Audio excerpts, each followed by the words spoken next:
How are you? Is this how they keep you at school Friday afternoon, late, instead of being able to take off? This is a good strategy, Ron, to keep everybody in the saddle until the very last minute before the weekend.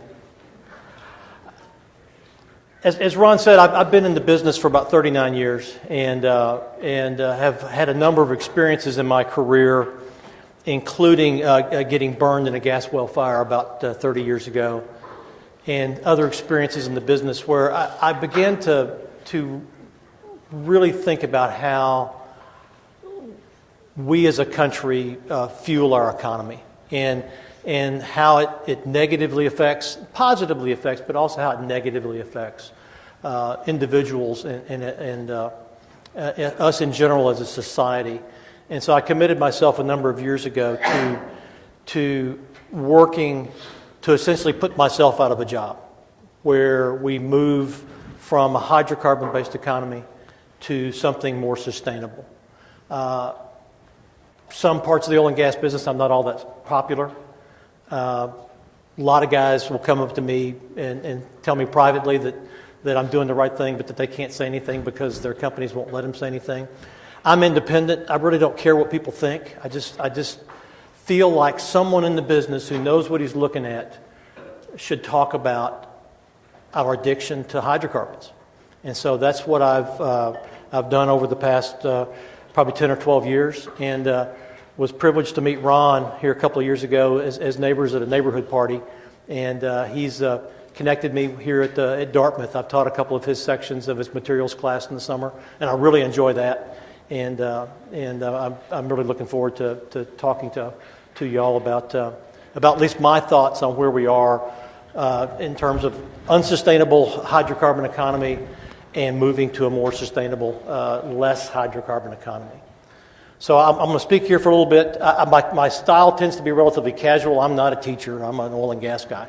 And so any questions you may have, I'd be happy to answer, and then we'll leave time at the end also to do some talking. Let's turn these lights down a little bit.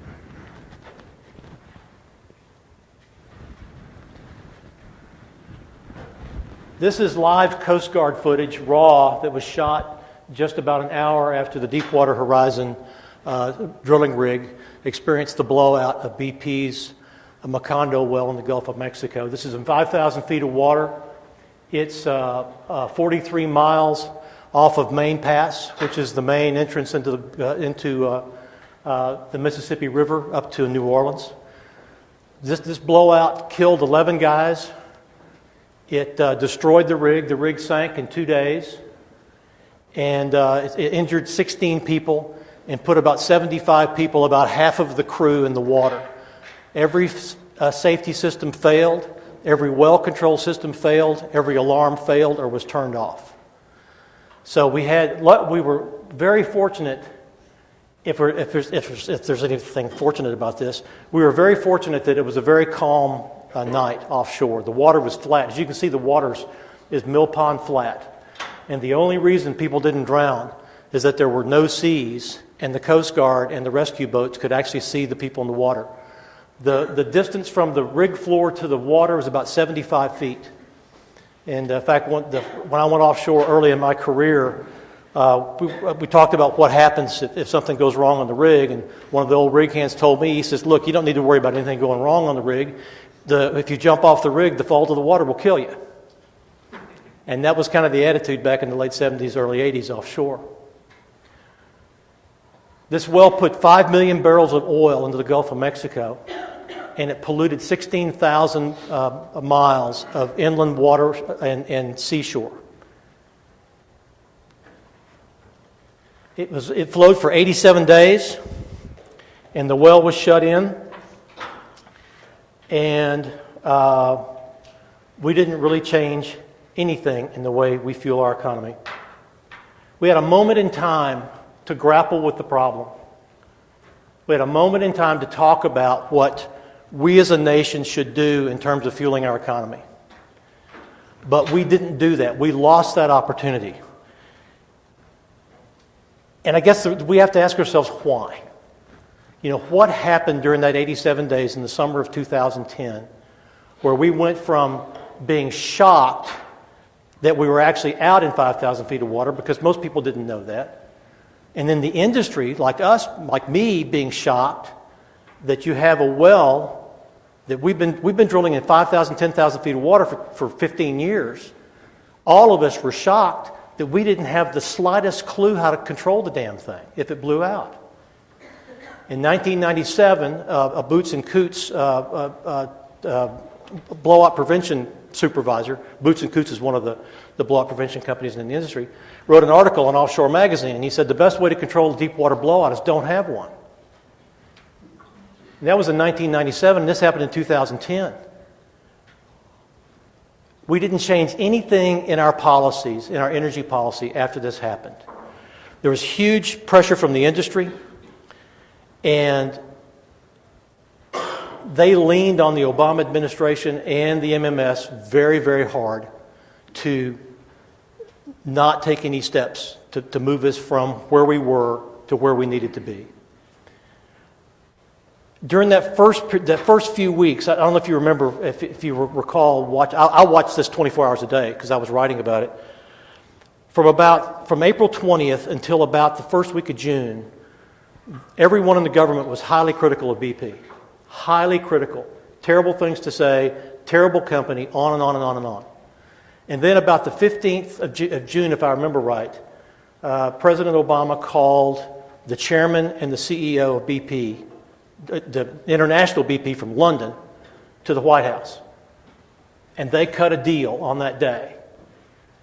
BP pledged $20 billion that they'll pay out for damages if the government will get off their ass. And that was the deal that was cut. We can talk about how BP's feet were held to the fire and all those kinds of things. But what really happened was, at that moment, that BP pledged $20 billion, BP and the government formed a partnership. And from that moment forward, the government spoke for BP.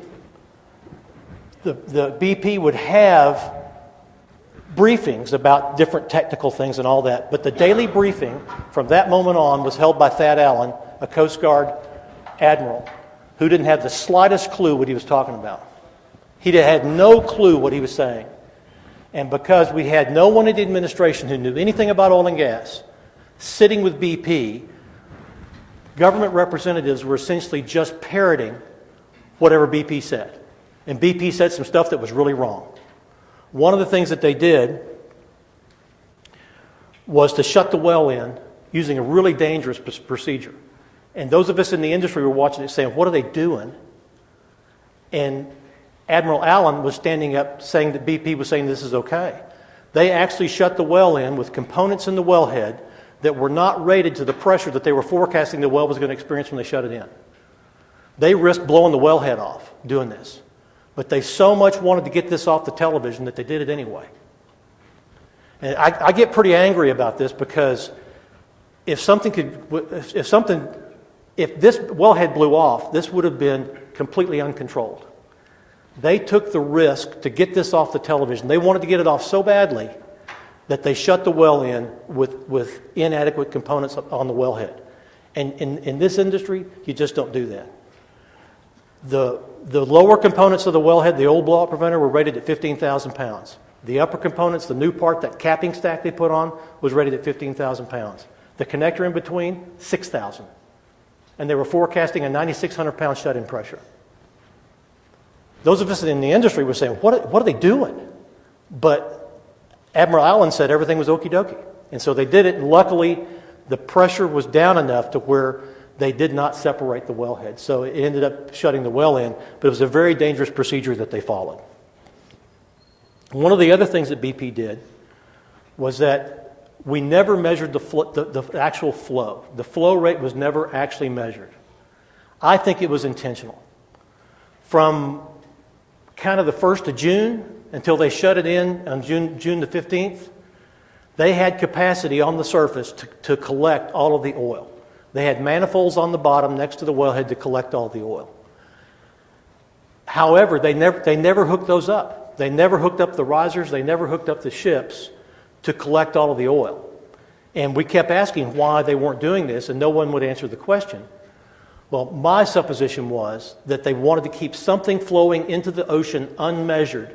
So when it came time for the lawsuits and it came time for the fines, they could say, well, we didn't measure the flow. We have no idea what the real flow was. BP never estimated the flow of the well to be more than 5,000 barrels a day. All of us in the industry knew that was complete nonsense.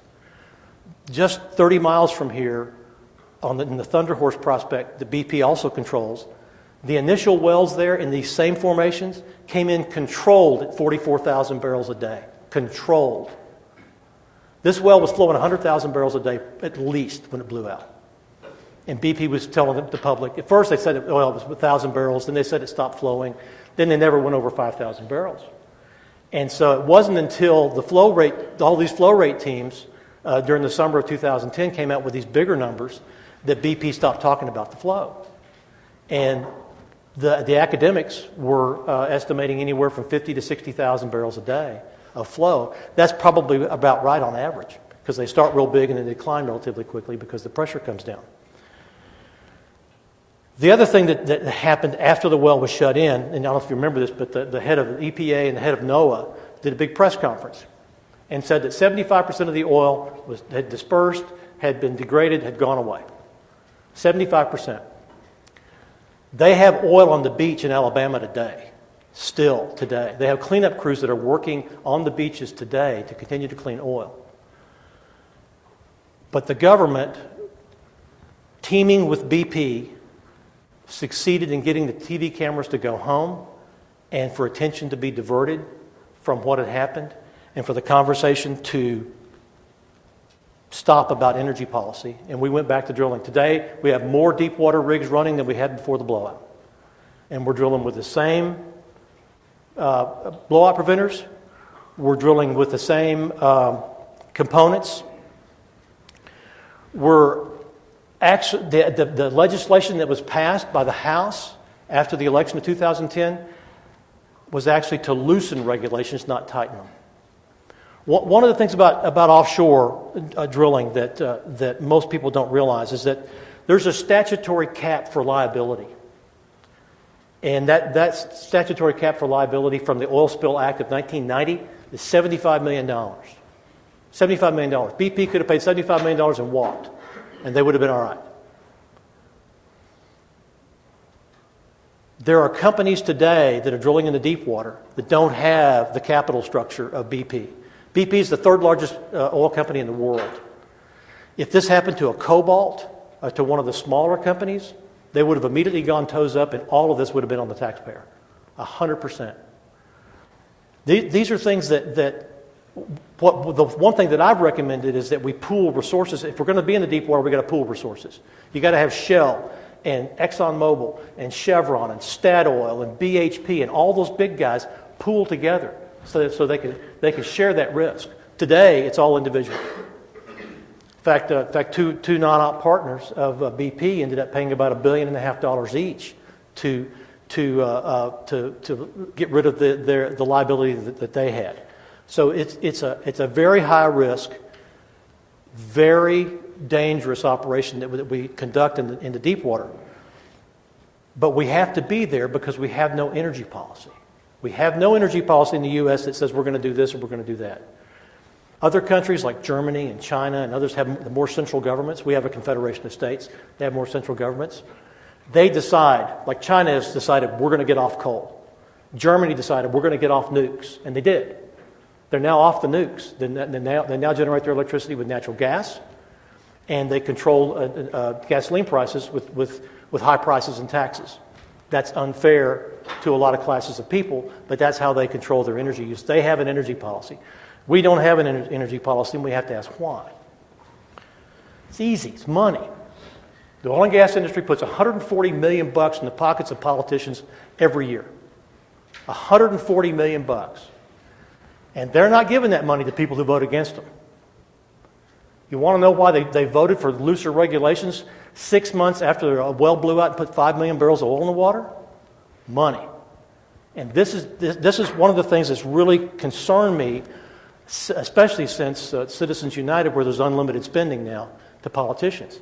The oil industry alone puts $140 million every year, year after year, into politicians' pockets to get those kinds of things that favors them passed or not passed in Congress in terms of regulations or new legislation. Now, we've had other moments in time.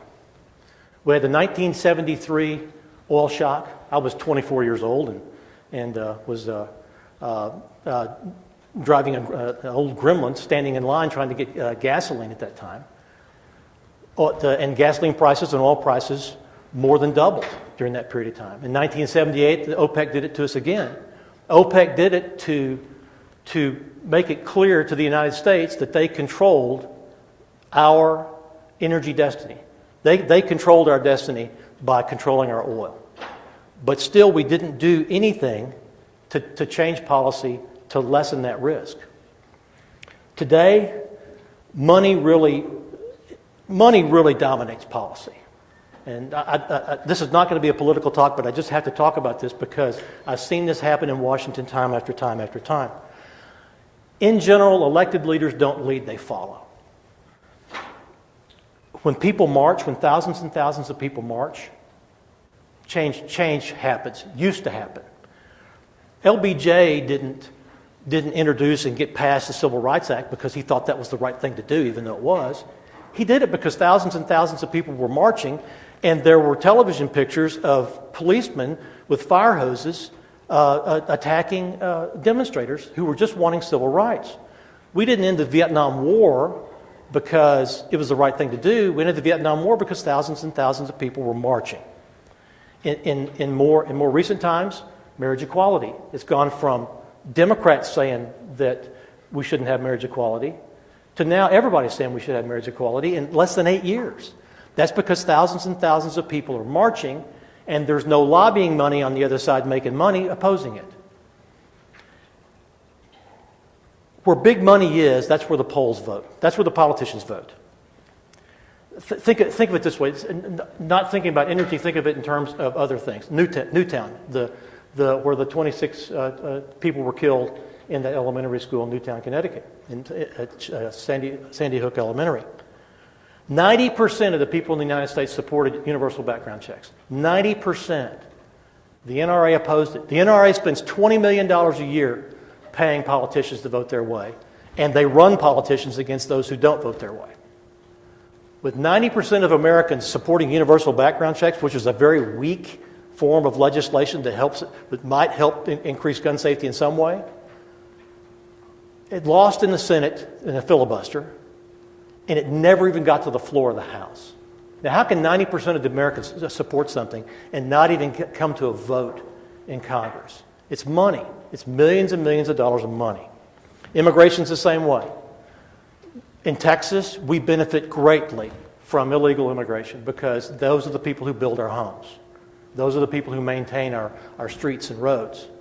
And contractors pay millions and millions of dollars to politicians to not pass immigration reform because they're making millions and millions of dollars by having illegal immigration, that therefore paying much lower salaries. And the same thing is true with energy climate. In September, I don't know if you saw this, over 300,000 people marched in New York down 6th Avenue calling for climate legislation. It didn't even make the evening news. And it certainly isn't talked about in the halls of Congress, because those who are paying the money don't want any legislation about climate. So what happens when there's no policy? We get whipsawed continuously. You can see here,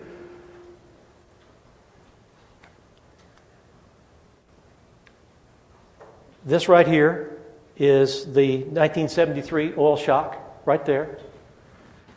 This right here is 1978. And you can just go down the line. You can see every event, Middle East event, every war, every issue we've had in the last 40 years of our history, oil price is whipsawed because it's a global commodity. And when oil price is whipsawed, it affects all of our economies. And our destiny has been determined for decades by other countries, some of which who hate us. But even though all that's happened, we've learned very little. Right now, even today, the spending per capita on energy use in the United States is double most of the developed world. It's double Europe. And the European lifestyle, I go to Europe a lot. My wife and I love going to Europe, and we love traveling all over Europe. They live pretty well. And they're burning half per capita of what we burn. Because we have an entitled society that says, I want that Suburban that gets 11 miles a gallon.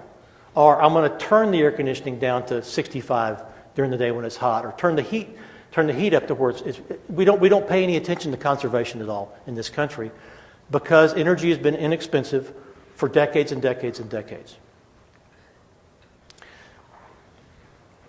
This is a fun. I like to show this chart. This is done by anybody ever researched the EIA? Sure, you guys look at the EIA, the Energy Information Administration. They do great stuff. You have to kind of dig around to find it, but they really have great information. And this energy flow chart they do every year. This is 2013.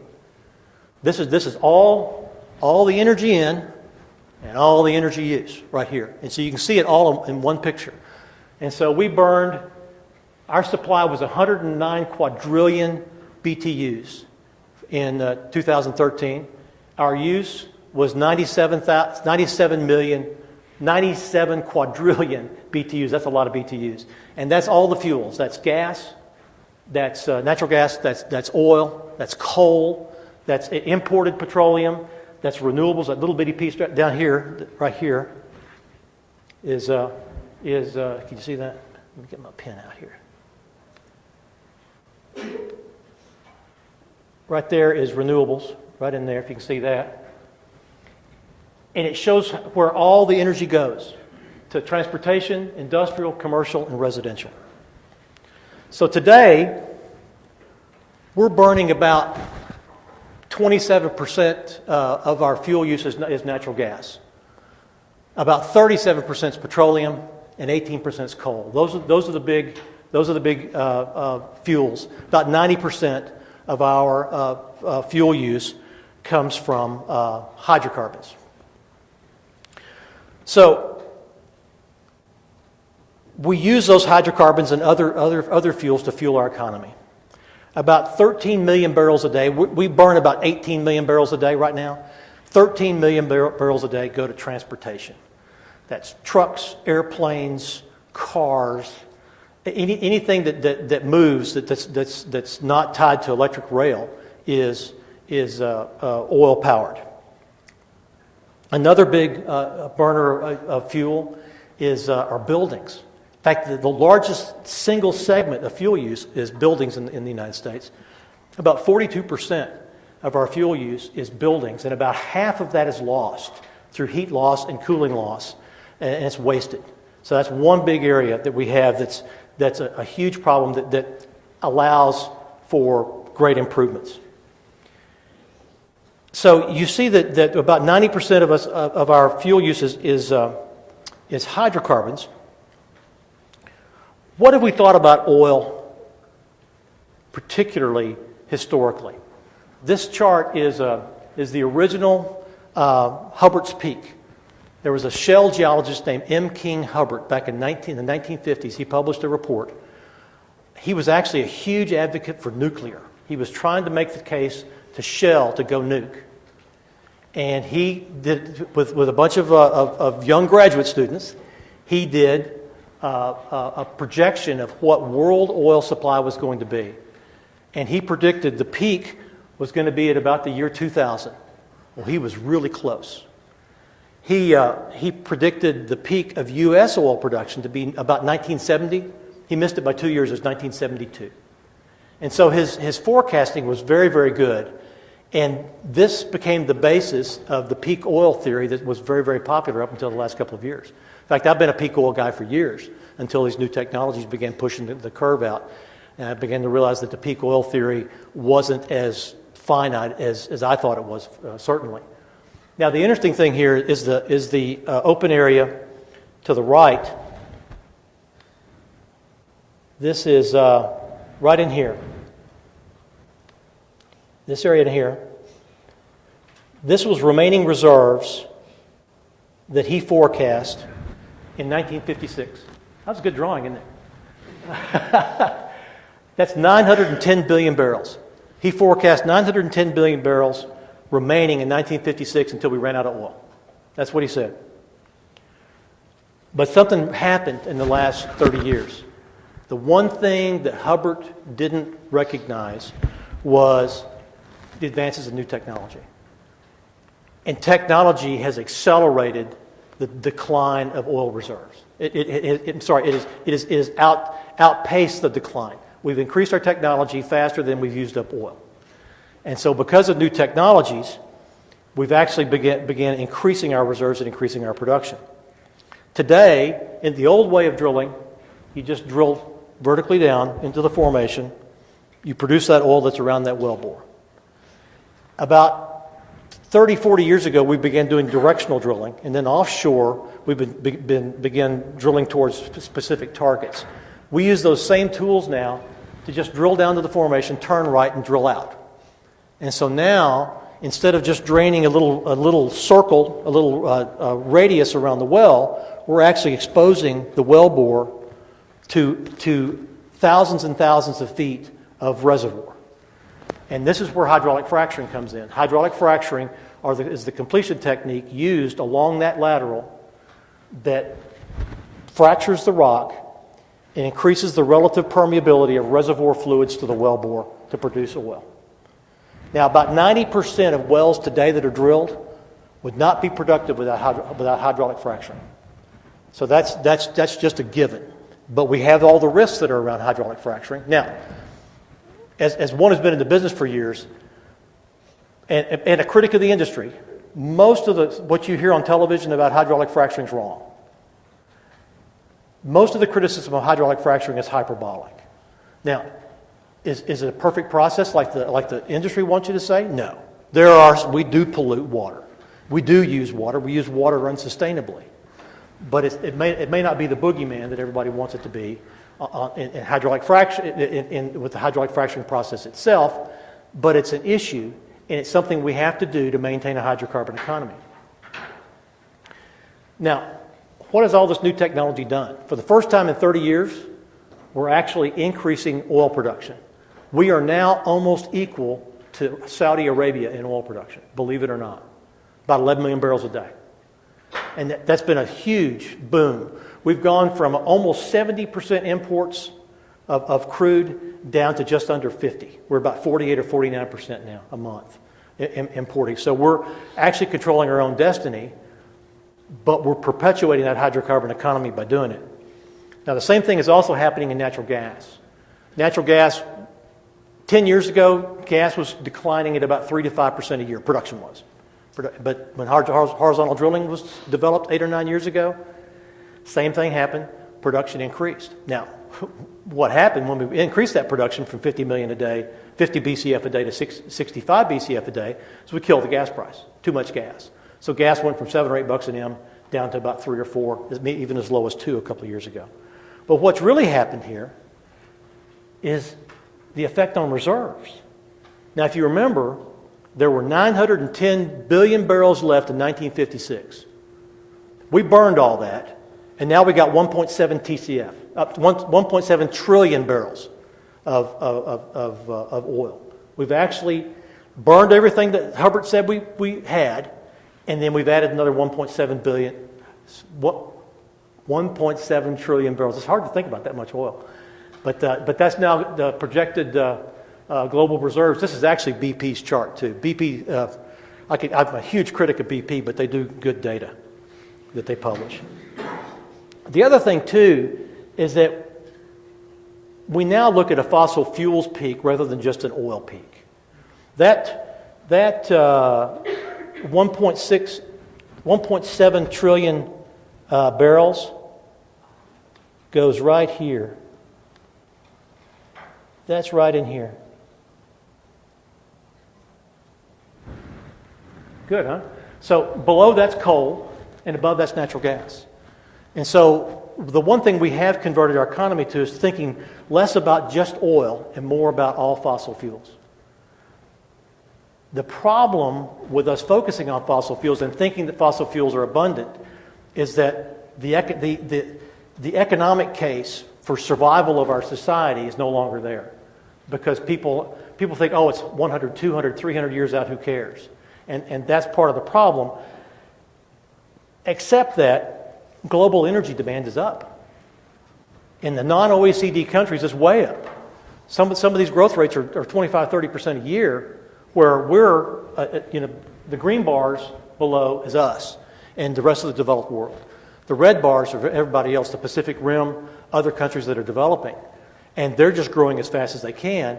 And so a lot of Saudi oil, a lot of Middle East oil is now going to the Pacific Rim and other areas. So instead of us growing towards a more sustainable economy, we're actually exacerbating the problem of growing hydrocarbon demand. So we have to think about the costs. What are the things that are not talked about a lot in the oil and gas industry, but especially in our society? Now, there's a lot of talk about climate change among the environmental community and in the academic community, but there's not a lot of talk outside of that. In fact, there's not a whole lot of consciousness about it because our news media doesn't report on it. Just like that march last month in New York, Brian Williams didn't even talk about it, I don't think, on NBC. And so people are not aware of the climate issues. But you've got CO2 that's increasing rapidly. This is actually, this little greenhouse gas chart, this CO2 chart from Scripps is actually 2 years old. It's actually now over 400 parts per million. I was just too lazy to print the new chart. Now you take that CO2 and you compare it to temperature. This is Al Gore's chart. I've actually been privileged to work with him on a couple of things. I really like him, and I think his work is really good in terms of documenting climate change.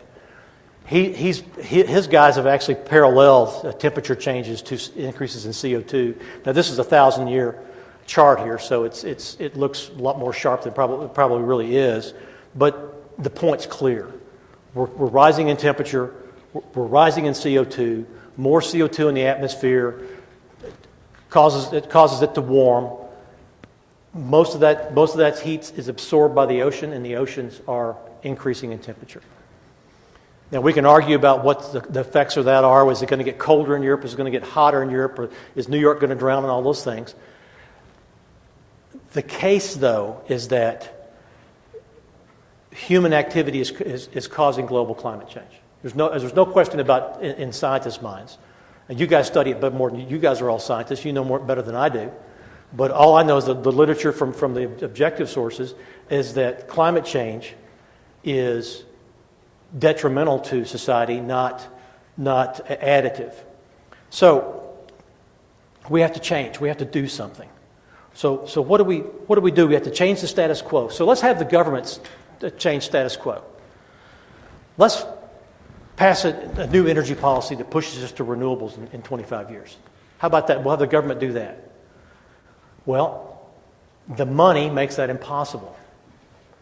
The money being poured into politicians and the gridlock in Washington, I just have no hope of any kind of energy policy. As a matter of fact, in Washington, when I go, everybody nods their heads and then they don't do anything. There's not even any discussion about it. So how about government incentives of some kind, like a wind tax credit? Well, they only make them for 3 years, and then when they extend them, they make them for 9 months. Well, I'm an investor in a lot of energy things. If I think something's going to go away in 3 years, you think I'm going to put money into it? No. You can't. There's no long-term policy. Germany, France, other countries in Europe, they make long 25, 30-year plans where investors and the government knows that these projects are going to be viable, and so they continue to support them since there's a lot of growth. Here we don't do that. We rely 100% on entrepreneurs and investors risking capital for projects that may or may not be profitable. How about taxes or penalties, like a cap-and-trade program of some kind? I actually think a cap-and-trade program would be fabulous. I think we could make a lot of money at it, trading credits, trading air credits or carbon credits. But that's not even getting a hearing in Washington. And because of the money there, that is impossible. So how about government loans? I've only got one word for that, and that's Solyndra. When Solyndra went under, that's the photovoltaic company. When they went under, it killed clean government loans for clean energy companies in the U.S. In fact, one of my investors in one of my companies was also an investor in Fisker. His firm had $130 million in Fisker, and they had a $300 million government loan. And when Solyndra went under, the government yanked the $300 million loan from Fisker. That's like like when I was young, my brother got caught speeding, got a ticket, so my mother yelled at me. You better not do that. Well, that's the same thing happened to Fisker. Today, Fisker's bankrupt. They're in liquidation. The Chinese company's trying to buy the machining parts and all that kind of thing. But Fisker's gone because they were relying on a government loan that went away because a solar company went under. So that's not going to work. So what do we do? One guy that's got an idea that I kind of like is Amory Lovins, who runs the Rocky Mountain Institute. In fact, I think he spoke here last year, right? I think he was here. And now, I don't necessarily agree with everything he says. He says that we're going to get off oil completely by 2050 and coal. I can see coal. I'm not sure I see oil. But it's what I like about the whole concept is it doesn't take any government action, doesn't take any subsidies. Congress doesn't have to do a damn thing but sit there. And it doesn't require any necessarily new technology than what we hadn't already developed. It's just very fine-tuning, taking advantage of every opportunity to save BTUs burned and lost. And I think it's a good strategy. He says that these projects will save about $5 trillion in net present value over the next 50 years. I think that's probably a little high. But even if he's 75% wrong, it ain't bad. And if we're not off oil completely, it's still not a bad strategy.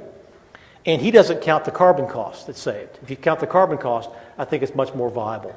And I'm not sure why he doesn't do that, probably to avoid the argument about cap and trade. A lot of people argue that it's too optimistic, but I think it's a starting point.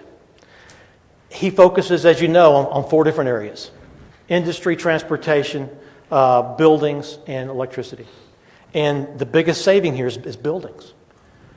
Through efficiency of the cooling plants, the heating plants, and the heat loss, heat gain in the buildings, saves a tremendous amount of hydrocarbon. If we can move off of spending so much money for the heating and cooling of buildings, that allows us more money to invest in other parts of the economy. And I think that's a good goal. He focuses on smaller, decentralized, connected electrical grids. I think that's a great goal. And he also focuses on reducing burn in both long-haul trucking, freight moving, and in cars. He says that 125 to 200 mile per gallon car is possible. Is it? That'd be great if it is. And somebody's going to make a lot of money selling them, and somebody's going to make a lot of money making trucks that get much higher mileage than what we do today. We get about 6 miles a gallon in a truck today. Now, the one thing, y'all know Boone Pickens? You've heard of Boone Pickens, yeah. Don't get me wrong. Boone is all about Boone. He's not about anybody else. But there's one thing he does that I really agree with, and he talks about this a lot, is moving long-haul trucking to natural gas. If you move long-haul trucking to natural gas, that's 2.5 million barrels of oil a day that you save. And that's about 16 BCF of natural gas that you burn, but it emits about, 30 to 40% of carbon that gasoline does. And if you take 2.5 million barrels of oil demand out of the economy, oil price is going to go down, and that's a good thing, and we'll talk about that in a bit. So the whole thing about the reinventing fire strategy is to increase renewables, increase biofuels, which all you guys like who are working on ethanol, and wind, solar, and all the other renewables, and that displacing the need for oil. Now, a lot of people would think, why in the world would oil companies even allow this to happen? You need to understand that the oil markets are almost completely elastic. Oil price is hugely volatile. You saw that in the chart that I showed you earlier. There's a lot of volatility in oil. And when you lessen demand by just a little bit, oil price plummets. Like right now, we're down $6 on WTI right now from just 6 weeks ago because all the crude stocks are high. Demand is down. We were burning right at 20 million barrels of oil a day before the economy collapsed in 2008, and we haven't recovered. We're still at about 18.5 million barrels a day. Well, you saw the oil price, the oil production curve, that causes price to go down. Now, I'll show you in a minute why that's important. So his goal is to get 43% of demand on renewables and to push oil out completely. Good hydrogen, non-cropland biofuels, wood pulp, switchgrass, those kinds of things that you grow not on croplands because obviously we don't want to take cropland away. Plus, at least you guys may disagree, but I'm not sure the corn ethanol is actually economic anywhere, at least the way it's synthesized today. And so this is the goal of at least one guy. And he's putting a lot of ideas out there, and I kind of like it. I think some of it is too optimistic, but it's better than sitting around doing nothing, and that's what we're doing today. Now, one efficiency example that's real, that's very current is the Empire State Building. I don't know if you guys followed what they did, but the Clinton Foundation, the Clinton Climate Initiative, partnered with the Rocky Mountain Institute and with Johnson Controls and the real estate company, Jones Lang, to do what they called a deep retrofit of the Empire State Building. Started in 2007, and basically it was a proof of concept idea to prove or disprove if deep retrofits actually succeed in saving money. The goal was reduce the operating costs and CO2 emissions, obviously. And their other goal was to localize it, to do it on site, not do it some big manufacturing project somewhere else and do all that shipping and all those things back in and out of the Empire State Building. They wanted to do it on site, and so they did. And the savings comes from efficient use of the building controls, the building retrofit itself, which included some reflective technologies, and then tenant implementation, some incentives to help the tenants actually reduce their fuel burn. So what happened is that by all these different components, digital controls, tenant lighting and plugs, all the air quality, the HVAC use, the chillers, and then manufacturing windows on site, they actually remanufactured 6,500 windows on site. Changed them from regular two-pane glass to three-pane super glass windows that were heat reflective. And they remanufactured them and then reinstalled them on site. And making all these changes, it's a 38% savings a year. And so for $106 million, they had about a 3-year payout on doing this, and then the continued savings from that. The other thing they did that I thought was interesting, I thought you guys might think it's interesting, is that they kind of did a cost-benefit analysis for reducing CO2 emissions. And what they found was the max CO2 reduction was just too costly. They couldn't do it. And so they had another alternative on the other end, the highest net present value of reducing CO2, but that didn't remove enough CO2 that this particular team wanted, so they picked a midpoint. And that midpoint still saves about 105,000 tons of CO2 emissions over 15 years. So it's an interesting exercise where you actually can do the cost-benefit analysis of the way you change, the way you burn energy, with the goal of reducing emissions, but not to the point where it makes it so uneconomic you can't do it. So economics actually do work in this business. So instead of relying on the government, why don't we talk about doing this economically? So say we were able to reduce burn by 2.5 million barrels a day for long-haul trucking. Or we reduce burn of coal by having more efficient buildings. Let's talk about oil. So in the oil sands in Canada, the break-even is really about $90. They say 80 to 100, but it's kind of $90 to $95. That's the break-even price for oil, where it has to be for oil sands mining in Canada to be economic. You don't like the XL pipeline? Stop burning so much oil. Oil goes down below $90, that shuts down.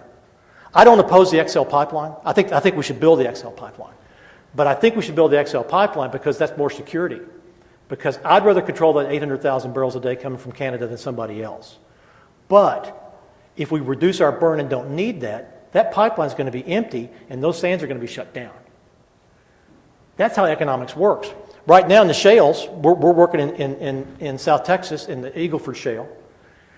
That shale is about a $65 break even for the Eagle Ford. Well, you start getting down to $70, $75, people start talking about it. You know, even now I'm seeing big companies lay down rigs, even as we approach $80. The interesting thing about the oil and gas industry is that everybody races, but it's like a big, huge oil tanker. You can't just stop. You can stop operations and you'll skid through 6 months of spending before you can get it shut down. So when people try to think way in advance of oil changes, there's a lot of fear and it's fear in the industry that we're going to go to $75 a barrel by maybe the end of the year. Is that true? I don't know, but people are planning for it. So $75 a barrel, then the shale shut down. And so you've got these different economic points where if you want to reduce your burn and you want to have a more responsible, sustainable economy, stop burning so much oil and start implementing projects that save those hydrocarbon BTUs. So if we stop burning as much coal to generate electricity, and that's about 47%, about 42% I think is coal for electricity. If we start using other things to generate electricity, then the coal business will, if it doesn't reduce, it could go away. I think the coal business, of all the industries we're talking about, I think the coal industry is the greatest at risk because there is a way that we could pretty painlessly eliminate coal from our economy. And you can do it economically. It doesn't require any kind of government action. So what's the case for action? At least you guys are a hell of a lot younger than I am. But with the case for action for what we can do to go from a hydrocarbon economy to a more sustainable economy. First off is to understand that hydrocarbon economy is not sustainable in the long run. I've got grandkids. I've got a brand new little baby. She's 4 months old now. And she's going to live in a time, in her lifetime, it's going to be close to the end of oil if we don't do something. So I think about my family and my kids, my grandkids and their kids, about what are we going to leave for them.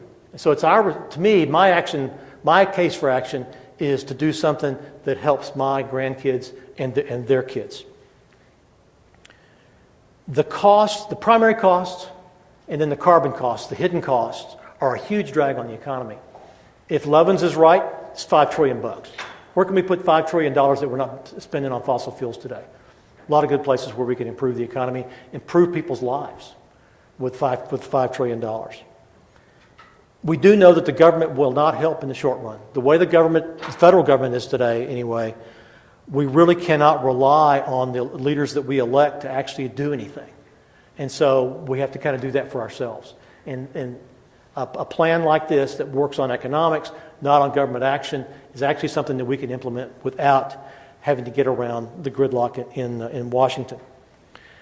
I think the reinventing fire concept is a great idea. I think it's a huge step. I don't think it's going to be 100% effective, but I think it's a really good start. So we can have a new status quo that provides us an economy with a fuel that's safe, it's secure, and it's stable, and it's resilient. It's something that, because it doesn't require armies to defend it in the Middle East, and it doesn't pollute the atmosphere, it can last for centuries. We can actually leave a legacy to the people who come behind us for a sustainable, resilient, and secure future. The savings for this go back into the economy, that goes without saying, and we can stop being the world police for oil. You know, how many trillions of dollars have we spent in Iraq and Afghanistan and Saudi Arabia and Yemen and all these places trying to protect our sources of oil? we can stop doing that. But if you count the military direct costs and then the indirect costs of caring for our vets, it's almost 50% of our budget. It's 48%, something like that. If we can reduce all that, stop being the world's police, how much money can we save that can go back into actually improving our society? And sustainable investing makes a lot of sense because you can actually make money at it, and that's what I'm working on myself, to build a sustainable portfolio. So this was the status quo in 2010. It was ugly. It was dangerous. It should have been a wake-up call, but it wasn't. But now we can create our own moment in time to make those changes. So with that, thank you very much. Do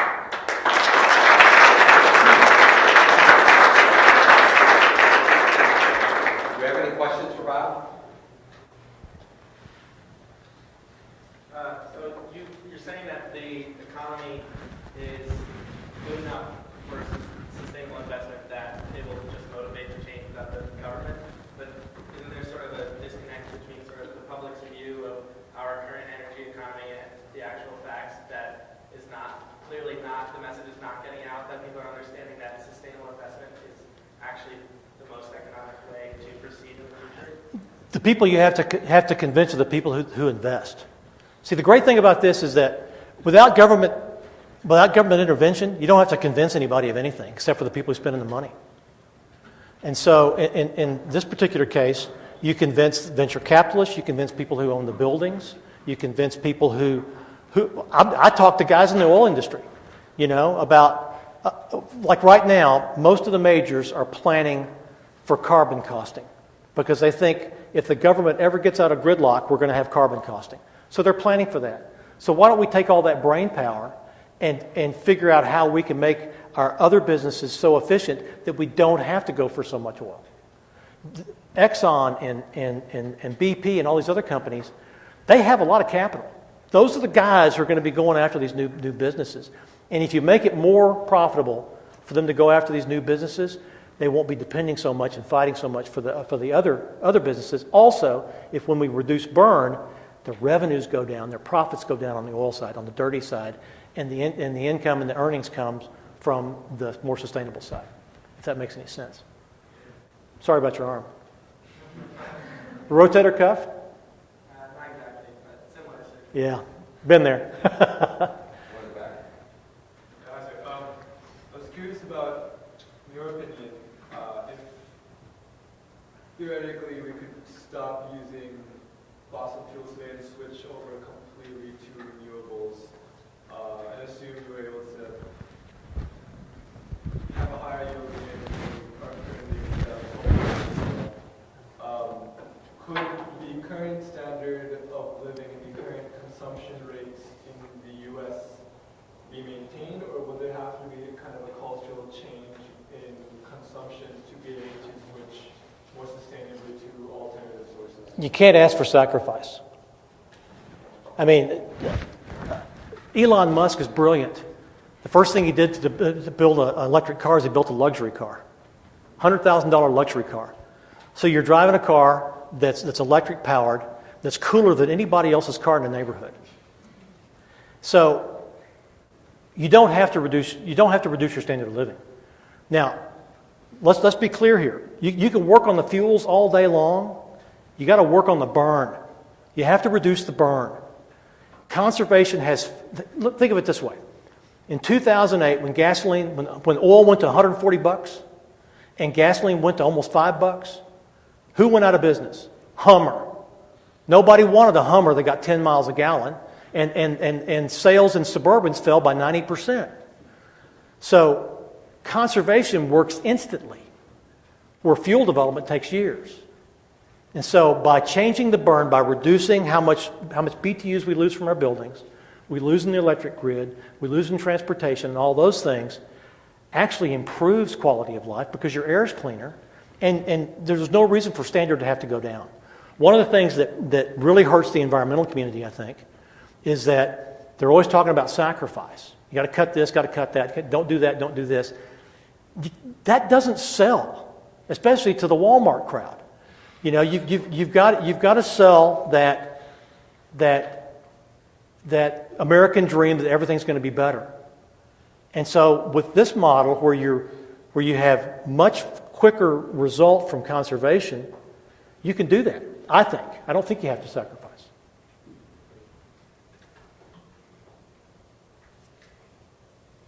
I got more questions at lunch. So you didn't talk about the impact on states that produce coal or states that produce oil and all of the industries that go with that. Yeah. Do they calculate that? Because, I mean, think of the job loss if coal goes away. So in the state of Wyoming, that produces 47% of all of the coal burned in electricity, almost half the coal in the country burned comes from Wyoming. There's 8,000 guys doing that. 8,000's it. And Wyoming, if the BLM quits killing it, is one of the most prospective areas for wind. You could convert all those jobs to wind. In fact, I heard today, Germany has more wind and solar jobs than they have any other basic industry because of their conversion. Is it going to be tough in West Virginia if the coal industry goes away? Yeah, probably. But there's a workforce there over the generations that can convert to these new industries. I just don't think the argument's valid that we can't do anything because somebody's going to lose a job. You know, hell, there's nobody making buggy whips anymore. You know, there's nobody making eight-track tapes. You know, things advance. And so, like Texas, one of the things that I'm working on now, I think Texas is a great place for offshore wind. You've got the hurricane issue to deal with in terms of those big turbines, but that's one of the steadiest wind areas in the country. And offshore wind is a great job opportunity. And a lot of guys who work offshore can work offshore on wind. You know, instead of pulling drill pipe, they're working on blades. But those are good jobs that I think actually improve the economy rather than slow it down. Maybe I'm pie in the sky, but I just think I'm trying to think where things improve rather than status quo. If that makes any sense. Yeah. I was interested in the perspective that declining oil price is what we want, and that's a positive sign. I perhaps naively often thought of it the other way around, from the perspective of designing efficient vehicles or hoping that alternative fuels become viable. Every time the price of oil or the price of gasoline specifically goes up, then people buy more efficient cars, and that helps that industry. But I think that's a short-term perspective of mine, and you're taking a longer-term perspective that if we're going to stop drilling for oil, we have to stop drilling for oil to stop burning oil, and to stop drilling for oil, the price has to go down. Price has to go down. You know, if oil's over $80, we're going to drill. I mean, that's just the economics of it. I mean, people have billions and billions of dollars invested in land and equipment. They're going to drill. But if it's uneconomic, they're going to stop and they're going to shift. The one thing the oil and gas industry is very different than a lot of industries in that you have to continually shift strategy. 10, 12 years ago, I was drilling only gas. And then we improved gas so much, the gas price went down, I had switched to oil. You know, so you're always having to move, you're always having to adapt. And so the oil industry, I think, is the perfect to adapt to high cellulosic biofuels, other kinds of biomass generation. They have the scientists and the people who can do that. And so you have to make the economic case to force them to that point. And that's by lowering oil price.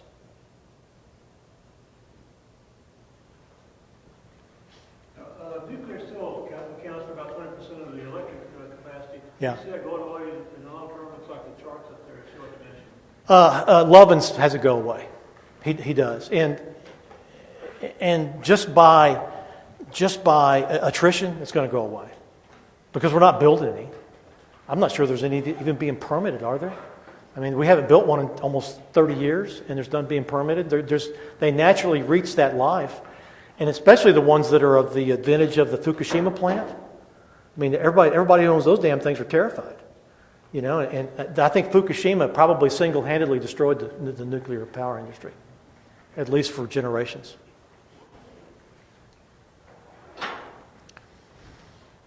Yeah. You mentioned the burden that we have to control to make sure we reduce the losses from the industry. I was just wondering how that compares between the industry and private households, because you said you can't ask people to make any sacrifices or to cut back on anything and kind of change their standard of living. So I was just wondering what the losses were that are incurred in private households. Most of the losses from commercial buildings, but this is one area where I think maybe incentives could help. You know, to incent people to insulate and put solar panels and those kind of things. You ever heard of Solar City? It's a cool company that actually Elon Musk is on the board. They're really a finance company. They'll install solar for free, and you just pay them so much a month. There's no upfront investment. It's almost like leasing. And so, in fact, I met some of those guys here a year ago at a conference, and they make all their money on interest on the loans for the solar panels. They just buy the panels and install them. It's just like, you know, selling cars, except they're selling solar panels.